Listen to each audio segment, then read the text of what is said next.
The Roman legion was the backbone of an empire that spanned continents, and its structure was a marvel of ancient engineering.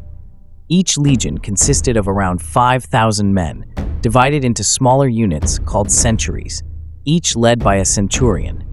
These centuries were further broken down into groups of 8 soldiers who shared a tent and a cooking fire, fostering camaraderie and discipline.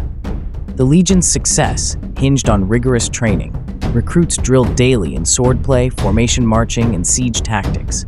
Every soldier carried a standardized kit: shield, short sword, javelins, and tools, ensuring uniformity that became Rome's trademark. Discipline was enforced with brutal efficiency. Deserters faced execution, while minor infractions could lead to flogging or reductions in pay. Yet this strict hierarchy also bred loyalty. Soldiers swore oaths to their generals and the Senate, binding them to a cause greater than themselves. The legion's structure allowed it to adapt. It could form a defensive testudo, tortoise, shield wall, pivot into offensive wedges, or construct fortified camps in hours. This versatility made Roman legions unstoppable against less organized foes. The logistical prowess of the legions was equally critical. Supply trains carried grain, medical supplies, and engineering tools, enabling campaigns far from Rome. Engineers within each legion built roads, bridges, and siege engines, turning barren landscapes into functional military zones. This self-sufficiency allowed legions to campaign year-round, even in hostile climates like Germania or Britannia. By the 1st century BCE, the Roman army was less a militia and more a professional force. Soldiers served 20-year terms, earning pensions in land or currency. This career military class transformed Rome from a regional power into a Mediterranean hegemon. The legion structure became a blueprint for empires to follow, blending discipline, innovation, and sheer force. In essence, the Roman legion was a machine, one that conquered not just through strength, but through meticulous organization. Its legacy lies not in the battles it won, but in the systems that made those victories possible. What made Roman legions elite? To be deemed elite in the Roman world, a legion needed more than battlefield prowess. It needed an unbroken record of loyalty. Titles like Pia Fidelis, which mean faithful and loyal, were awarded to legions that resisted rebellion, even in dire circumstances. For example, Legio 17, 18, and 19 were disbanded in disgrace after their annihilating defeat at Teutoburg Forest in 9 CE, their names erased from honor rolls. In contrast, legions that held firm during crises earned eternal renown. Victories were measured not just in battles won, but in campaigns that shifted the empire's borders. A legion that contributed to the conquest of Gaul or Dacia earned prestige, along with cash bonuses and land grants for its veterans. Triumphal parades in Rome showcased spoils and prisoners, with legionaries marching alongside their generals. These public displays reinforced the legion's status and tied its identity to the glory of Rome itself. Survival was the ultimate test. Many legions were wiped out or disbanded after a single defeat, but those that endured decades or centuries became institutions. Legio V Macedonia, active for over 600 years, weathered civil wars, barbarian invasions, and shifts from pagan to Christian rule. Such longevity required adaptability, embracing new tactics, relocating to distant provinces, and pledging allegiance to new emperors without hesitation. Elite legions also cultivated unique identities. Legio X Equestris, Julius Caesar's favorite, prided itself on its cavalry origins and shock and awe tactics. Legio II Augusta, which spearheaded the invasion of Britannia, became synonymous with frontier warfare. These identities were reinforced through symbols, zodiac emblems on shields, mascots like bulls or wolves, and battle cries that echoed across ancient battlefields. Ultimately, elite status was a trifecta: unshakable loyalty, a tally of decisive victories, and the resilience to outlast rivals. Few legions checked all 3 boxes, but those that did became legends. Legio X Equestris, Caesar's personal death squad. Julius Caesar's rise from ambitious politician to dictator was built on the backs of Legio X Equestris. Formed around 61 BCE, its early moniker Equstris hinted at its original cavalry role, though it later evolved into a predominantly infantry force. Caesar handpicked its recruits, favoring battle-tested veterans and men from northern Italy whose loyalty to him was unshakable. By the time of the Gallic Wars, it had become his go-to unit for impossible missions, an elite corps that embodied his drive for swift, decisive victory. In 58 BCE, the Helvetia tribe from modern Switzerland began migrating westward, threatening Roman allies in southern Gaul. Caesar intercepted them with Legio X leading the charge. At the Battle of Bebracht, the legion smashed through the Helvetes' defensive wagon circle, cutting them down in droves. This victory set the tone for the Gallic campaign. Legio X became Caesar's hammer, crushing one tribe after another with ruthless efficiency. The legion's bond with Caesar was personal. He marched alongside his men, ate the same rations, and was known to reward bravery on the spot. Centurions who distinguished themselves in the heat of battle found themselves promoted, and entire cohorts received extra pay after hard-won victories. During the Siege of Avaricum in 52 BCE, Legio X endured weeks of trench digging and constant arrow fire. When the city finally fell, Caesar let them sack it as a reward, a move that, while controversial, secured their devotion. Yet it was in the civil war against Pompey that Legio X earned its immortal reputation. At the Battle of Pharsalus in 48 BCE, Caesar's outnumbered forces stood precariously against Pompey's much larger army. He placed Legio X on his right flank, where Pompey's elite cavalry aimed to break through. Against all odds, they held the line, then counterattacked, routing Pompey's best troops.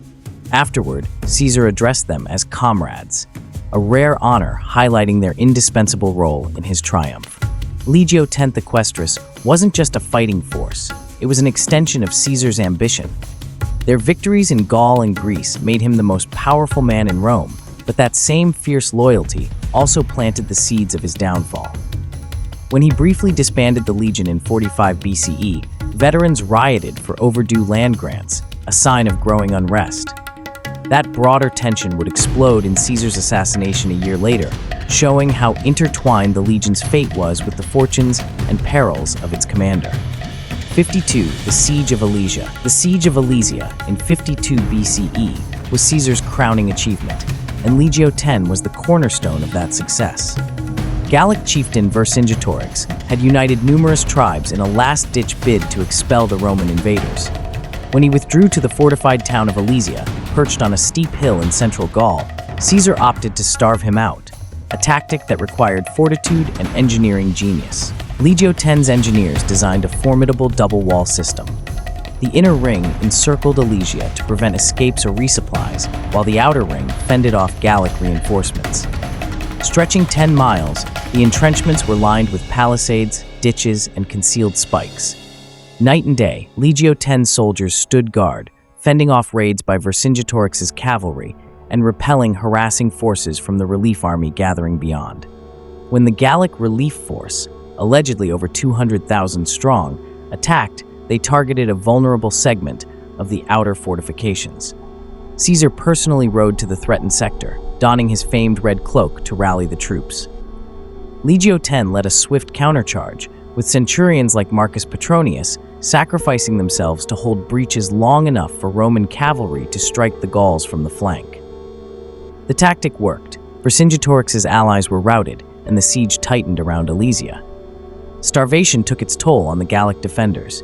Eventually, Vercingetorix surrendered to Caesar, who paraded him in Rome before executing him years later.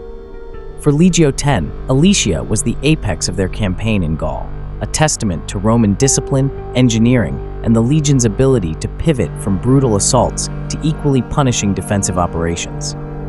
Yet the siege had a grim underside. Thousands of Gallic civilians, caught between the walls and the Roman lines, died of hunger or disease, symbolizing the brutal reality beneath the veneer of Roman civilization. For Legio X, however, victory at Alesia reaffirmed their status as Caesar's ultimate weapon, a reputation carved into Roman history as much by engineering and endurance as by raw force of arms. Legio X's near-perfect record under Caesar. Between 58 and 44 BCE, Legio X Equestris was Caesar's most trusted unit, engaging in over 30 major battles across Gaul, Britain, Greece, and Egypt. Their success came not just from rigorous training, but also from Caesar's uncanny ability to exploit their strengths at the exact moment the enemy least expected. At the Sabis River in 57 BCE, for instance, The Nervii tribe ambushed Caesar's legions while they were entrenching. Legions 9th and 12th buckled under the initial onslaught, but 10th Legion swiftly formed a defensive square, giving Caesar time to redeploy reserves. Their stand was instrumental in turning a near defeat into a decisive win. During the invasions of Britain in 55 and 54 BCE, 10th Legion was among the first to land, grappling with Celtic chariots and coastal defenses they had never encountered before. Although these British expeditions achieved mixed military results, Caesar skillfully spun them into propaganda victories, lauding Legio X's bravery in crossing the unfamiliar sea. The legion's loyalty shone brightest in the civil war of 49-45 BCE. When Caesar famously crossed the Rubicon, Legio X marched at his side without hesitation. At Dyrrhachium in 48 BCE, they withstood a grueling siege against Pompey's larger forces, protecting critical sections of Caesar's fortifications. Caesar's reliance on them was so absolute that he even risked leading a small detachment to Alexandria in 47 BCE, a precarious intervention in Egypt's civil war. There, 10th Legion fought street by street, eventually burning the Egyptian fleet to secure a Roman-friendly regime. Yet their devotion had limits. After Caesar's death, 10th Legion veterans grew restless, demanding immediate land grants they felt they were owed.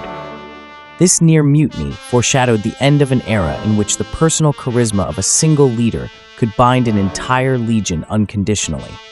For a decade, Caesar's leadership had made Legio X practically invincible, but their faith was in the man, not the republic he claimed to serve. 25 BCE, the Cantabrian Defeat. Legio X's decline came not against a colossal rival like Pompey or a fearsome barbarian horde in Gaul, but in the rugged mountains of northern Spain. The Cantabrian Wars, 29 to 19 BCE, represented Rome's final push to conquer all of Hispania, pitting the legion against the fiercely independent Cantabrian Astures. These tribes knew their territory intimately. Its cliffs, forests, and hidden valleys provided a natural fortress. Ambush after ambush exacted a toll on the legion's morale and manpower. The Emperor Augustus entrusted generals like Marcus Agrippa to subdue the region. Early Roman successes were undermined by the Cantabri's scorched earth tactics, poisoning wells and burning crops to deny supplies. By 25 BCE, Legio X found itself tangled in a war of attrition. Disease spread through camps, and logistical lines stretched thin across treacherous passes. Accustomed to set-piece battles in open fields, the legionaries struggled to adapt to a relentless insurgency. The climax came at the siege of Monte Vindio, a fortress perched atop sheer cliffs. After painstakingly scaling the rugged heights, the Romans discovered the Cantabri had chosen mass suicide over surrender. Though the fortress fell, the victory felt hollow. Heavy losses eroded the legion's once proud reputation, and Augustus, frustrated by the endless drain on resources, rotated the legion out of Hispania before the campaign had fully concluded. The Cantabrian conflict underscored the limits of Roman might. Legio X's training and discipline, so effective in Gaul and Greece, faltered in a guerrilla war with no clear front lines and no conventional army to crush. The campaign highlighted Rome's vulnerability when facing adversaries who refused open battle. For Legio X, these trials marked the end of its golden age. Although it continued to serve in subsequent missions, its mystique had faded, proof that even the most celebrated legions could be broken by unfamiliar terrain and an unyielding foe, the 1 million kill myth. Julius Caesar's commentaries on the Gallic War are gripping narratives, but they are also strategic propaganda. He famously claimed that his legions slaughtered over 1 million Gauls and Germans between 58 and 50 BCE, a figure modern historians largely dismiss as hyperbole. These inflated numbers served multiple ends. They amplified Caesar's military prowess, intimidated future foes, and justified the enormous resources he poured into campaigns far from the Roman heartland. The Helvetia migration of 58 BCE offers a prime example. Caesar alleged that of 368,000 Helvetia migrants, only 110,000 survived his onslaught.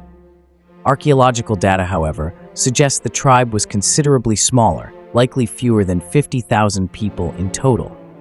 Similarly, his claim to have annihilated 430,000 Suebi warriors at Vosh seems equally unrealistic. The region's food supply could not have supported such a horde. Why embellish?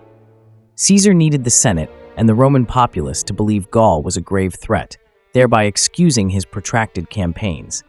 The larger the enemy, the more magnificent his victory, and by extension, the more honor he brought to Rome and to himself.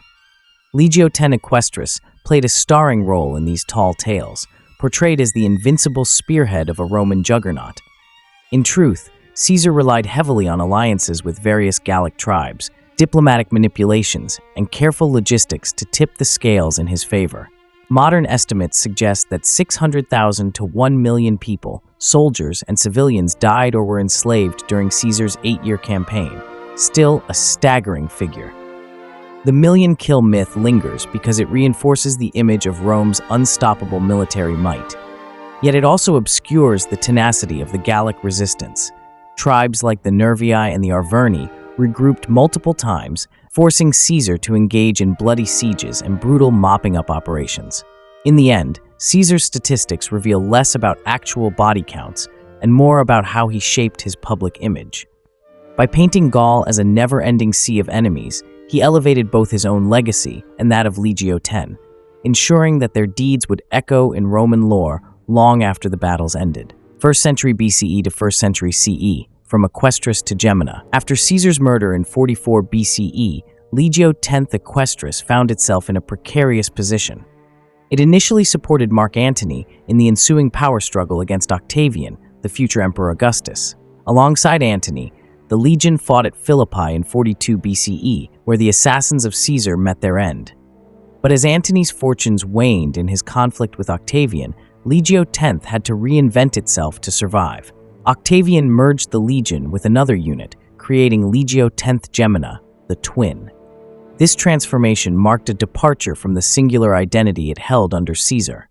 Relocated to the Danube frontier, 10th Gemina spent the early decades of the 1st century CE patrolling the borderlands and clashing with Germanic tribes. Under Emperor Claudius, it participated in the invasion of Britannia in 43 CE, playing a crucial role in the capture of Cumulodunum, modern-day Colchester. By 70 CE, the legion was back on the continent, helping to suppress the Batavian Revolt, a major uprising of Germanic auxiliaries along the Rhine. During the tumultuous year of the Four Emperors in 69 CE, it initially sided with Vitellius before switching allegiance to Vespasian. This pragmatism protected it from the post-war purges that decimated less flexible legions. As Rome shifted from aggressive expansion to consolidating its vast territories, 10th Gemina symbolized the empire's evolving priorities.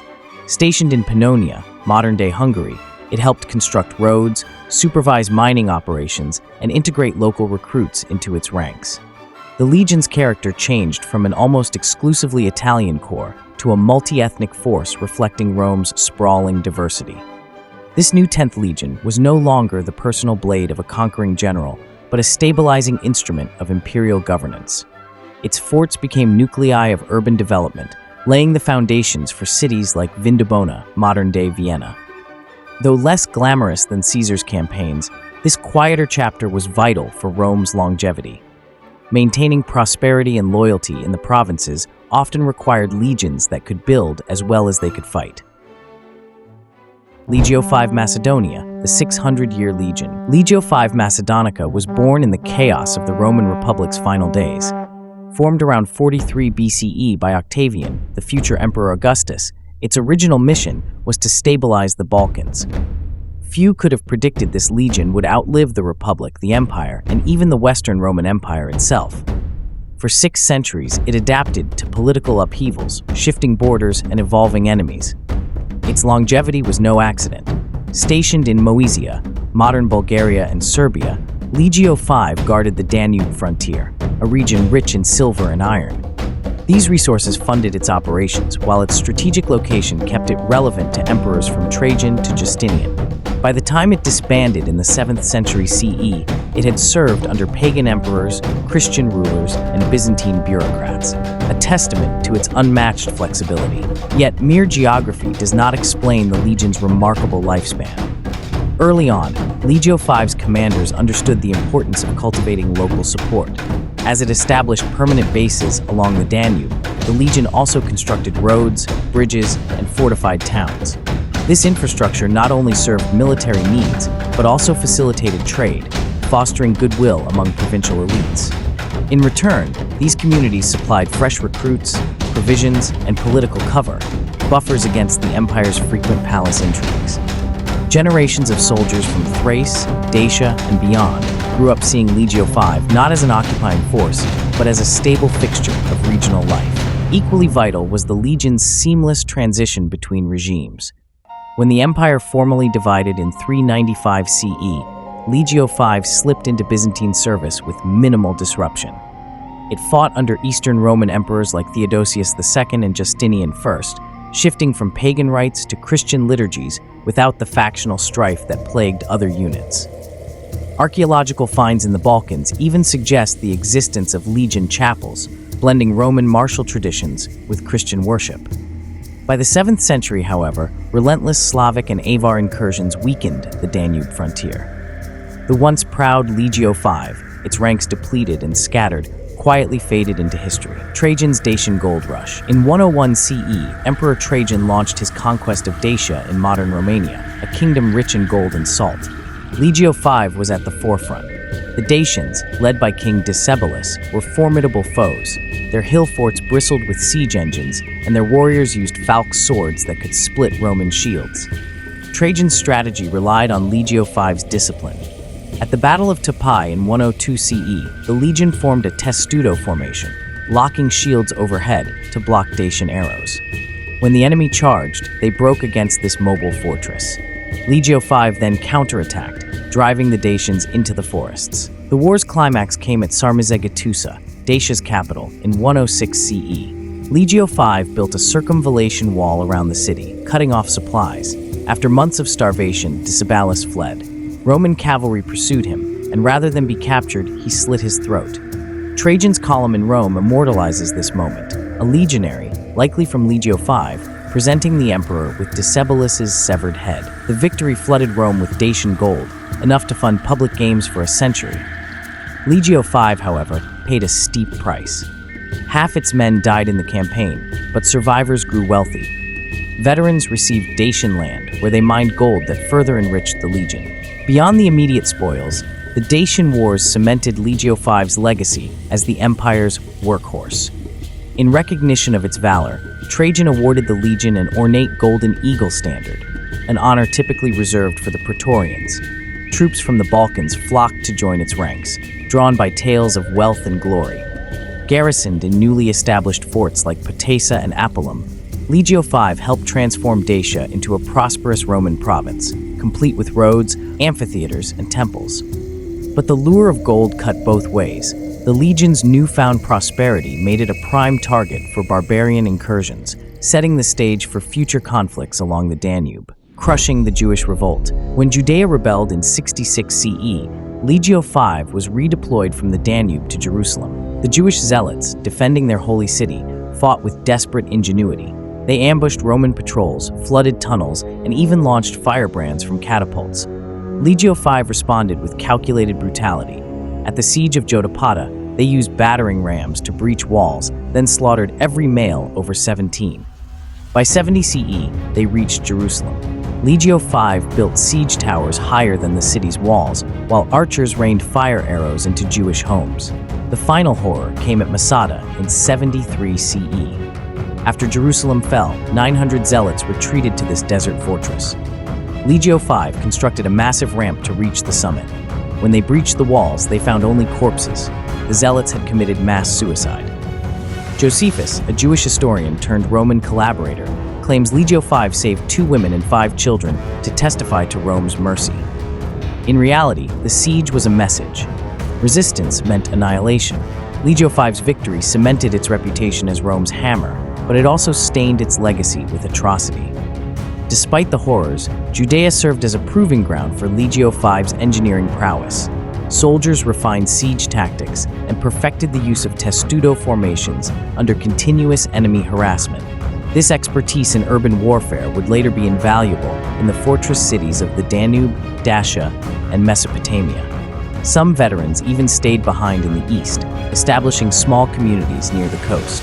Their presence underscored Rome's broader strategy of planting legionary colonies in rebellious provinces, leaving behind a permanent reminder of imperial might. 230 AD, the forgotten Eastern fronts, Legio V versus Persians in Mesopotamia. While Rome's European battles dominate history books, Legio V Macedonica's grueling campaigns against the Sasanian Persians in Mesopotamia were equally pivotal.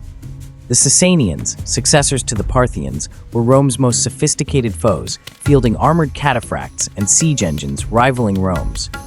By the 3rd century AD, Legio V was stationed in Syria, tasked with defending the empire's breadbasket against relentless raids.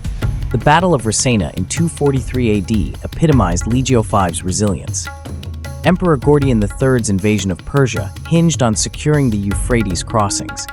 Legio V, leading the vanguard, clashed with Sasanian forces near modern-day Selaniknar. Despite withering arrow volleys, they held formation, using testudo tactics to shield against missiles. When the Sasanian cavalry charged, Legio V's javelins disrupted their lines, allowing Roman auxiliaries to flank the enemy.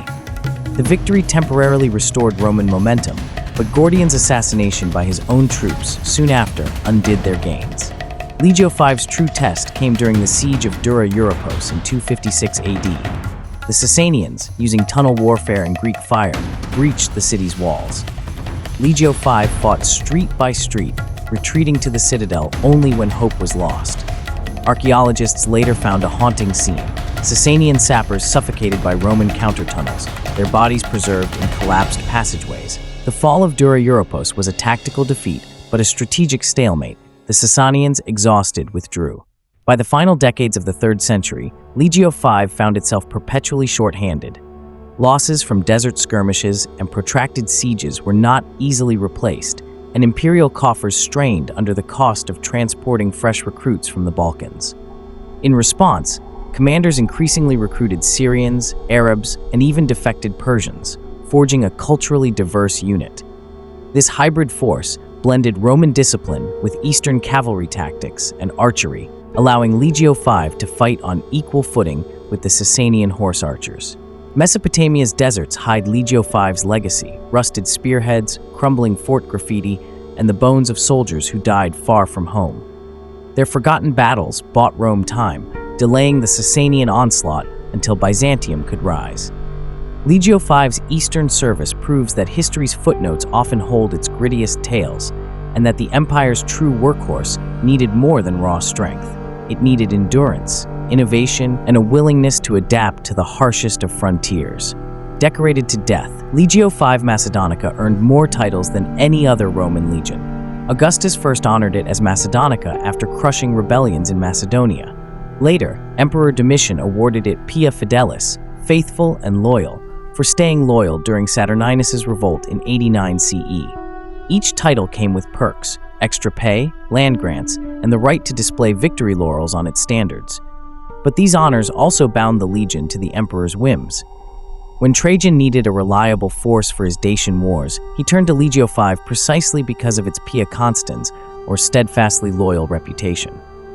Over time, the legion accrued an impressive string of epithets: Macedonica Pia Fidelis Constans, and more, each reflecting a specific campaign or act of loyalty. Imperial propaganda turned these titles into powerful political tools. Public ceremonies often highlighted the legion's honors, reinforcing the emperor's legitimacy. In a world where alliances shifted with the blink of an eye, Legio V's consistent loyalty made it an invaluable asset. Yet the flip side of constant favor was constant demand. A decorated legion was always first in line for the toughest assignments, from quelling internal uprisings to launching punitive expeditions in hostile territory. During the 3rd century crisis, when emperors rose and fell within months, Legio V's reputation as fidelis or loyal kept it immune from political purges. Emperors knew attacking Legio V would alienate the Danube frontier, a region critical for gold and troops. Even when the empire fractured, Byzantine rulers retained the legion's titles to legitimize their rule. Yet, these honors came at a cost. Legio V was constantly deployed to hotspots, from Judea's deserts to Persia's mountains. Its soldiers died not for Rome, but for the idea of Rome, an ideal that by the 6th century existed more in memory than reality. Legio II Parthica, the mobile strike force. In the early 3rd century CE, Emperor Septimius Severus faced a crisis. Traditional legions, stationed for decades along quiet frontiers, had grown sluggish in both discipline and deployment. When Germanic tribes breached the Rhine and Danube lines around 194 CE, and the Parthians menaced the eastern frontier, Rome's defenses proved too cumbersome. Severus's response was unprecedented. He formed Legio II Parthica as a rapid response force based in Italy, defying the centuries-old tradition of keeping no legions in the heartland. Unlike older legions, Legio II Parthica was a roving strike force that could travel along the empire's extensive road network at remarkable speed, covering 30 miles a day, double the typical pace of conventional forces. This was made possible not just by elite training and discipline, but by thoughtful logistics. Supply wagons hauled prefabricated siege engines and fortification materials, and each soldier was equipped with standardized gear designed for quick mobility. Danubian veterans, renowned for their resilience on freezing frontiers, filled the ranks. Their battle-hardened leadership shaped the legion into a cohesive fighting unit, ready to face any threat in any theater. Crucially, Severus positioned Legio II Parthica at Castra Albana, near Rome. This base of operations gave him a strategic advantage. The legion could embark within days to reinforce threatened borders.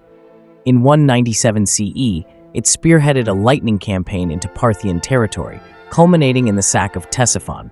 Not long after, by 208 CE, it had redeployed to Britannia to put down a rebellion there. No older legion could have pulled off such a feat of endurance and rapid redeployment. Severus's innovation was a turning point in Roman military strategy, an early model for mobile field armies that would characterize later imperial defense. Guardians of the North. If Persia tested Legio II's speed, the northern frontiers tested its adaptability. By the 230 CE, Rome's internal power struggles emboldened Germanic tribes to venture deeper into Roman territory. The legion's swift marches often preempted large-scale invasions, but inevitably, major clashes ensued. At the Battle of Hartshorn in 235 CE, Legio II Parthica executed a textbook ambush on a wooded hillside, capitalizing on narrow paths that negated the Germanic advantage in numbers. Their disciplined close-order tactics, honed on the Danube, turned the dense forest into a killing ground. Thousands of Germanic warriors fell, and the legion's reputation soared across the empire. In the chaotic mid-3rd century, a fresh Persian threat emerged under King Shapur.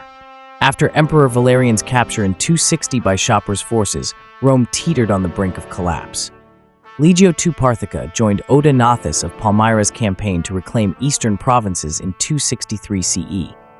Once again, their rapid movement was critical.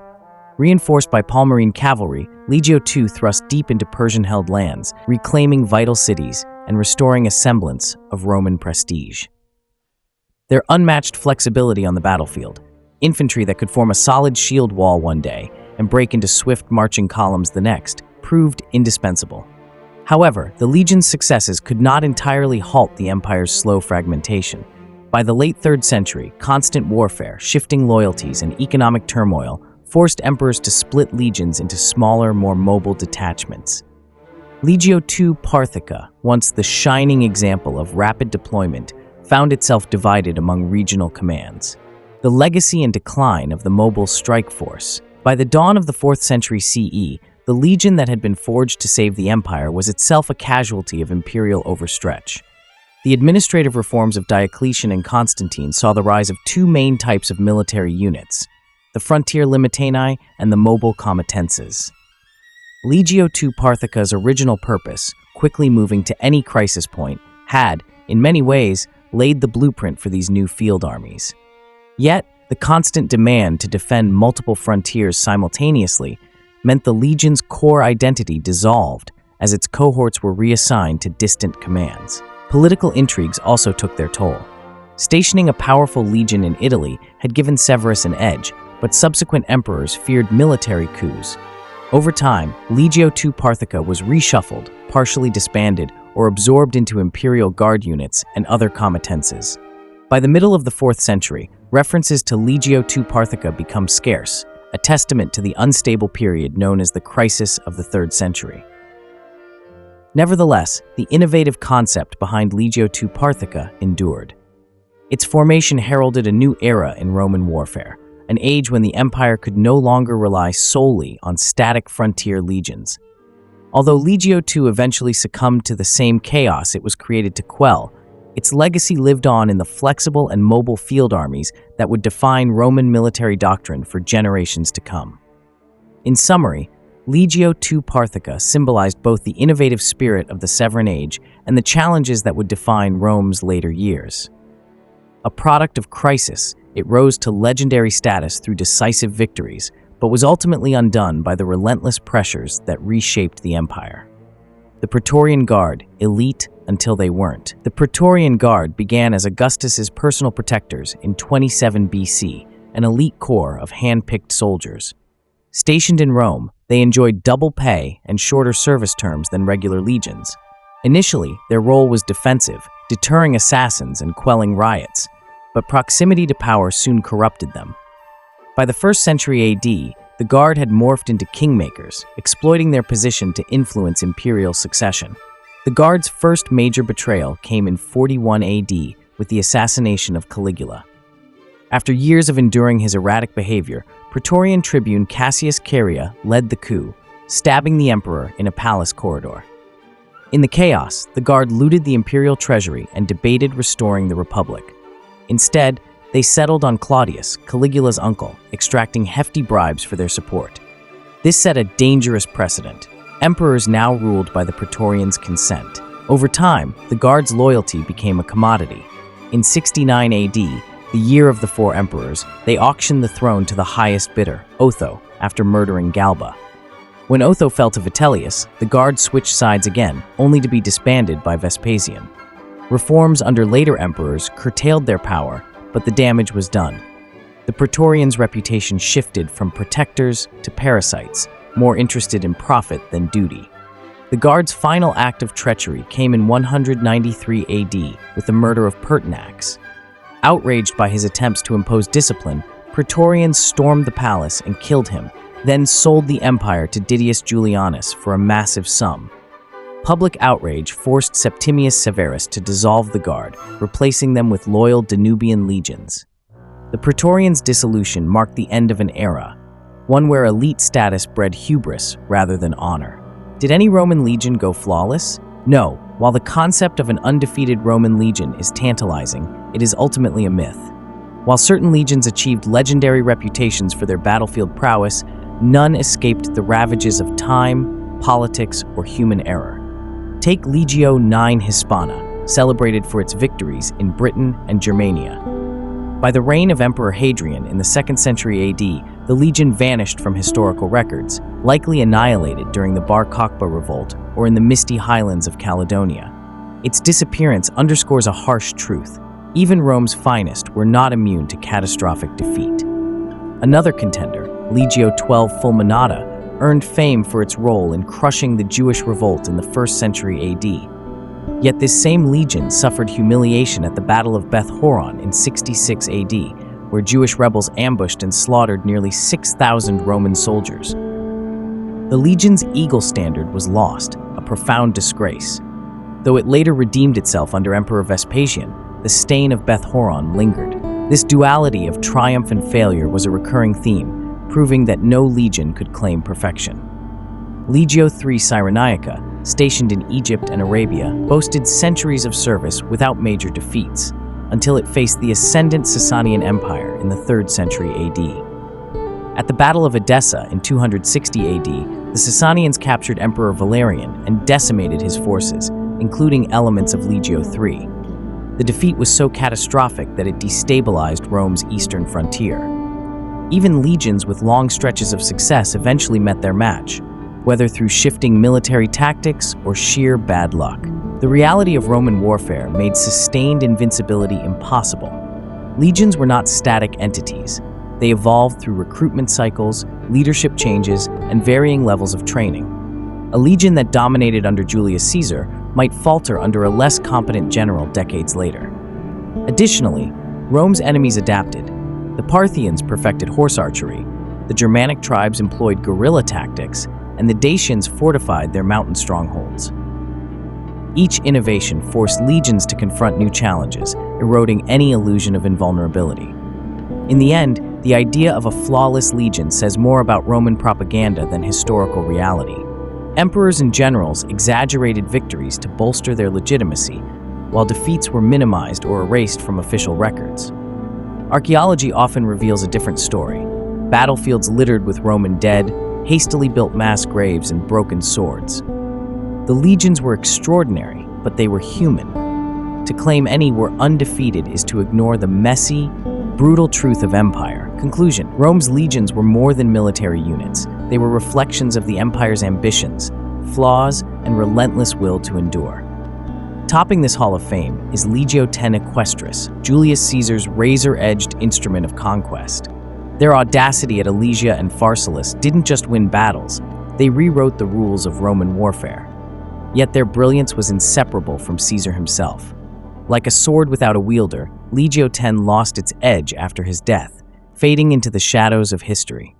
Their story is a paradox. Loyalty built empires, but dependence on a single leader could doom even the greatest legion. In stark contrast stands Legio V Macedonia, the 600-year phoenix. While others dissolved in defeat or disgrace, Legio V adapted, first as conquerors of Dacia's gold, then as guardians of Rome's eastern frontiers. They endured civil wars, barbarian invasions, and the empire's slow fracture, surviving not through flashy heroics, but institutional resilience. Their veterans settled in conquered lands, their bloodlines blending with locals from Judea to Mesopotamia. Legio V wasn't just a legion, it became a living bridge between eras, proving that longevity in a chaotic world required pragmatism over pride. And then there were the Praetorian Guard, Rome's most infamous elites. Born as protectors, they metastasized into predators, their daggers deciding emperors' fates for a sack of gold. The Guard's betrayal of figures like Caligula and Pertinax didn't just topple rulers, it eroded faith in the empire itself. Their legacy is a warning.